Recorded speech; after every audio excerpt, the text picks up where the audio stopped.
তাদের প্রতি আমাদের শ্রদ্ধা সম্মান এবং ভালোবাসা আছে। নারী দিবসকে যেভাবে রাষ্ট্রীয় মদতে রাষ্ট্রীয় অর্থায়নে উদযাপন করা হয়,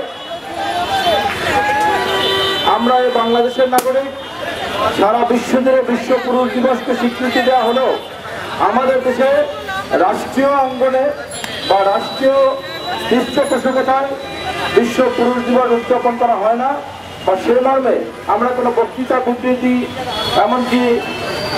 যে সংগঠনগুলো রয়েছে রাষ্ট্রের অন্য কোনো সংগঠন থেকে পুরুষদের অধিকারের ব্যাপারে, পুরুষদের দিবসের ব্যাপারে কোনো ধরনের শুভেচ্ছা অথবা এই দিবসের প্রতিপাদ্য বিষয় নিয়ে কোনো আলোচনা সভা বা সেমিনার আয়োজন করতে দেখি না। আমরা মনে করি পুরুষরা বাংলাদেশের নাগরিক, আমাদের যে অধিকার রয়েছে, আমাদের যে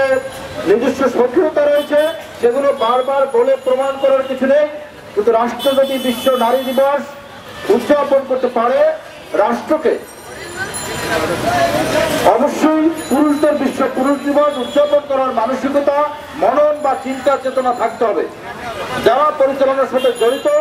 তাদের মগজে, তাদের মননে, তাদের চিন্তায়, তাদের পলিসি মেকিংয়ে এই অংশটুকু যদি না থাকে, তাহলে আমরা মনে করি আমাদের পুরুষদেরকে তাদের অধিকার বঞ্চিত করা হচ্ছে, অথবা আমাদের যে যোগ্য মর্যাদা রয়েছে সে মর্যাদার ক্ষেত্রে তারা বৈষম্য সৃষ্টি করতেছেন। ইতিপূর্বে অনেক বক্তাই বক্তব্য দিয়েছেন। আমরা যদি আমাদের দেশের বর্তমান আইনি কাঠামো দেখি, দীর্ঘদিন পর্যন্ত সময়ের পরিবর্তনে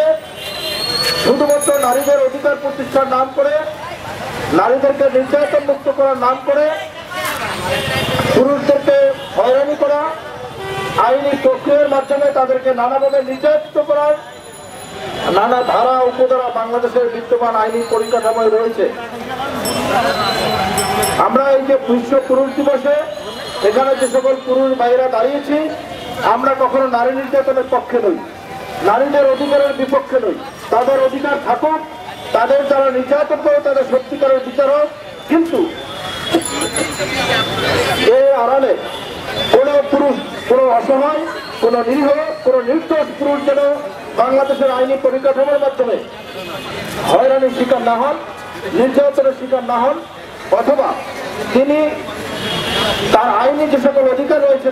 তা থেকে বঞ্চিত না হন, সে মর্মে রাষ্ট্রকে উদ্যোগ নিতে হবে, রাষ্ট্রের যথাযথ কর্তৃপক্ষকে সে মর্মে ব্যবস্থা গ্রহণ করতে হবে। অহরহ আমরা বিক্ষিপ্তের অনেক